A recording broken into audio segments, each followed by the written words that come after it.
বন্ধুরা, এই মুহূর্তে আমি যে বিষয়টি নিয়ে কথা বলতেছি এটি হচ্ছে ব্যাংকের থেকে আমার অলরেডি কল আসছে। কল আসার পরে তারা আমার ইনকাম সোর্স জানতে চাইছে যে তোমার ইনকাম সোর্স কি, তুমি কোথায় থেকে টাকা পয়সা ইনকাম করো। তো বর্তমানে প্রিয় বন্ধুরা, ব্যাংকে অনেক নানান ধরনের অসুবিধা। আপনারা যারা অস্বাভাবিক লেনদেন করেন সবাই সাবধান, সতর্ক হয়ে যান।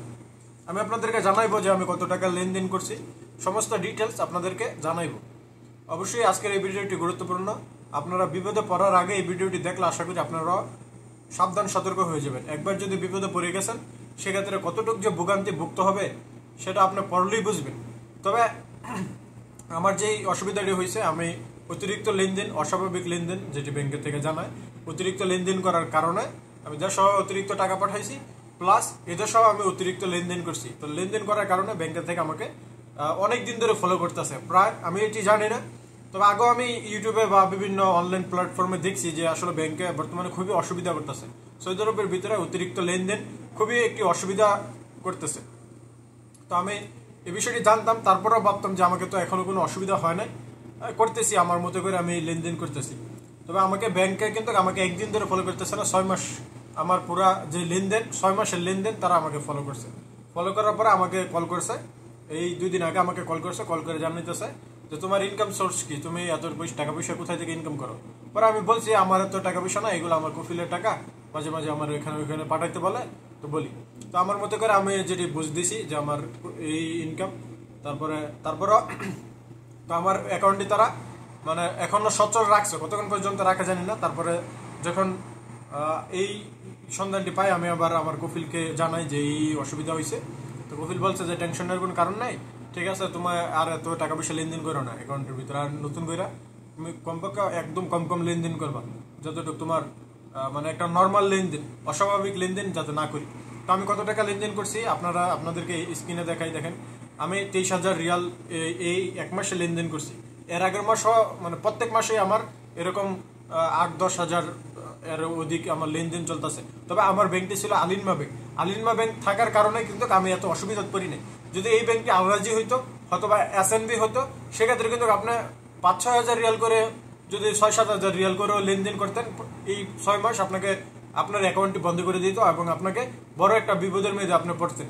এবং এই এখন যদি আপনি অস্বাভাবিক লেনদেন করেন সেক্ষেত্রে কিন্তু আপনাকে এমন নয় যে আপনাকে পুলিশ দিয়ে এসে ধরে নিয়ে যাবে, আপনাকে হয়তো তারা টাকাগুলা হোল্ড করে রাখবে। মানে আপনি এই অ্যাকাউন্টটি থেকে টাকা না উত্তোলন করতে পারবেন, না টাকা পাঠাইতে পারবেন, কোনো কাজেই আসবে না আপনার টাকা। তখন আপনাকে তাদেরকে আপনার যেই ইনকামের পেপার দিতে হবে, আপনার ইনকাম কত, বিভিন্ন নানান ধরনের প্রশ্ন তারা করবে, সেগুলো ডকুমেন্ট আপনাকে পাই টু পাই ডকুমেন্ট দিতে হবে। আপনার কফিলকে যাইতে হবে, আপনার কফিলকে তারা প্রশ্ন করবে। যদি আপনার কফিল যায় সেক্ষেত্রে ভালো, আর আপনি যদি নিজে হয়ে থাকেন সেক্ষেত্রে তো আপনার জন্য আরো বড় বিপদ হয়ে যাবে। কারণ আমরা এক তো সমস্যা হচ্ছে আমরা আমাদের মতো ভাষা দিয়ে তাদেরকে বুঝাইতে পারবো না, আর হচ্ছে সৌদিরা গেলে ধরেন আমার যদি সমস্যাটি হয়, আমার কফিলে গেলে সে তার মতো করে কিছুটা হলে বুঝ দিয়ে সহযোগিতা করতে পারবে। আর যদি আমাদের এরকম হাজারো বাংলাদেশি ভাই আছে যাদের কফিলকে আমরা জানি না, কারণ আমি নয় আমার কফিলের সাথে সুসম্পর্ক থাকার কারণে কফিলকে আমি নিয়ে যেতে পারবো।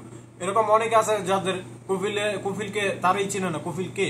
তো তারা কিন্তু এই অস্বাভাবিক লেনদেন করলে এই ধরনের বিপদের ভিতর পড়ে যাবে। তো প্রিয় বন্ধুরা, আমার মূল উদ্দেশ্য সেটি হচ্ছে আপনারা অবশ্যই সাবধান, সতর্কভাবে লেনদেন করবেন। অতিরিক্ত লেনদেন করতে যাবেন না, অন্যের টাকা পাঠাইতে যাবেন না। হ্যাঁ, আপনার ভাই, আপনার প্রিয়জন, সেটি আপনার লিমিটের ভিতরে লেনদেন করেন। ধরেন 1 মাসে আপনি 10,000 রিয়াল লেনদেন করছেন, অসুবিধা নাই, এটা নর্মাল বিষয়। যে এমন নয় যে আপনি 2 মাস 1 মাসে লেনদেন করছেন আপনার টাকা হোল্ড করে দিবে বা আপনাকে বিপদে পড়ে যাবেন, এমনটা না। যদি একাধারিক 6 মাস আপনি বা 6 মাস, তারা 3-4 মাস ফলো করবে। যদি অতিরিক্ত লেনদেন হয় আপনাকে তারা কল করবে অথবা আপনার অ্যাকাউন্টটি সরাসরি বন্ধ করে দিবে। আমার আলিনমা ব্যাংক থাকার কারণে আমারটি বন্ধ করে নেয়, কারণ আলিনমা ব্যাংক আমি বরাবরের মতো বলে আসি, এই ব্যাংকের অনেক ফেসিলিটি এবং অনেক সহযোগিতা, সব সিস্টেম অনলাইনের ভিতরে। যত আপনার কোনো সমস্যা হয়েছে আপনি অনলাইনে এটা সমাধান করতে পারবেন। আলরাজির ভিতরে আমার আলরাজি অ্যাকাউন্ট আছে, আমার এসএনবি ব্যাংক আছে, আমার এএনবি ব্যাংক আছে, আমার এসটিসিপি আছে, আমার সৌদি আরবের অলমোস্ট সবগুলা ব্যাংক অ্যাকাউন্টের আমার অ্যাকাউন্ট আছে। তবে আমার কাছে সব থেকে সেরা, মানে এর উপরে কোনো সেরা ব্যাংক নেই, আলিনমার উপরে। আমার কাছে আলিনমা এতটুকু ভালো লাগছে, এটা আমার ব্যক্তিগতটা আমি বলতেছি। আপনাদের অন্যজনের অন্য ব্যাংকও পছন্দ হতে পারে, তো এক একজনের এক একটা পছন্দ হতেই পারে। আমার কাছে আমার জন্য সব থেকে সেরা হচ্ছে আলিনমা ব্যাংকটা, আমার কাছে সর্বদিক থেকে এটি ভালো লাগে। তো তো যার কারণে আমার অ্যাকাউন্টটি কিন্তু তারা এখনো বন্ধ করে নাই। আমি আজকেও আমার অ্যাকাউন্টের থেকে টাকা উত্তোলন করছি, প্লাস আমি কেনাকাটা করতে পারতেছি, আমার অ্যাকাউন্ট সচল আছে। তো সেক্ষেত্রে আপনারা অতিরিক্ত লেনদেন করবেন না। অন্যের টাকা পাঠাইলেও যদি আপনি অন্য টাকা পাঠাইতে যান, হয়তো একবার মানুষের এখন আপদ বিপদ হইতেই পারে। দেখা যাইতেছে আমার এক বন্ধু, তার কাছে আকামা নাই, সে এখন টাকা পাঠাইবে, তো আমি এতটুকু সহযোগিতা করতেই পারি, এমন নয় যে অন্যকে সহযোগিতা করবো না। তবে সহযোগিতা করবো যাতে আমি নিজে যাতে বিপদে না পড়ি, সেই বিষয়টি সতর্ক রেখে আমি সহযোগিতা করবো, তবে আমার উপরে যাতে বিপদ না আসে। এই বিষয়ে আমাদের সবারকেই সতর্ক থাকতে হবে। অতিরিক্ত লেনদেন করতে যাবেন না। অতিরিক্ত লেনদেন 2000-3000 রিয়াল এগুলো লেনদেন নর্মাল, এটা কোনো অসুবিধা হয় নাই। তারপরেও কিন্তু ব্যাংক আপনাকে কন্টিনিউ ফলো করবে। আপনি 1000 রিয়াল লেনদেন করেন, 500 রিয়াল লেনদেন করেন, বর্তমানে সবাইকেই কিন্তু ফলের ভিতরে রাখতেছে। প্রত্যেকটা যতগুলা এই আমরা বাংলাদেশি বা ইন্ডিয়ান, পাকিস্তানি যত আজনবী আছি, সবার অ্যাকাউন্ট দ্বারাই কিন্তু খুবই ভালো করে সতর্ক রাখে যে কোন লোকটা কোথায় টাকা আসতেছে, কোথায় থেকে আসতেছে, কোথায় যাইতেছে। মানে শুধু দেশে টাকা পাঠান না, এই দেশে টাকা পাঠানোর ক্ষেত্রেও কিন্তু তারা আপনাকে সতর্ক রাখবে। তবে যখন আপনি দেশে টাকা পাঠাই দিবেন, তখন আপনাকে হয়তো কল করবে। এর আগে আপনি যখন এই দেশে বেশি একটা লেনদেন করলে, সেটিও তারা সতর্ক থাকবে, সেই বিষয়েও তারা আপনাকে ফলো করবে। তবে অতটুকু অসুবিধা হবে না। এই দেশে যদি ধরেন আমি এই দেশে এক জায়গা থেকে এক জায়গায় লেনদেন করছি, সেক্ষেত্রে আমার কফিল যদি যা যে আমি ওইখানে বা একটা বুঝ দিতে পারবে। তো বাংলাদেশে টাকা পাঠাইলে কিন্তু অতিরিক্ত পাঠাইলে কিন্তু সমস্যা, বা অন্য দেশে টাকা পাঠাইলে কিন্তু অতিরিক্ত সেটা কিন্তু আমরা সমস্যায় পড়ে যাবো।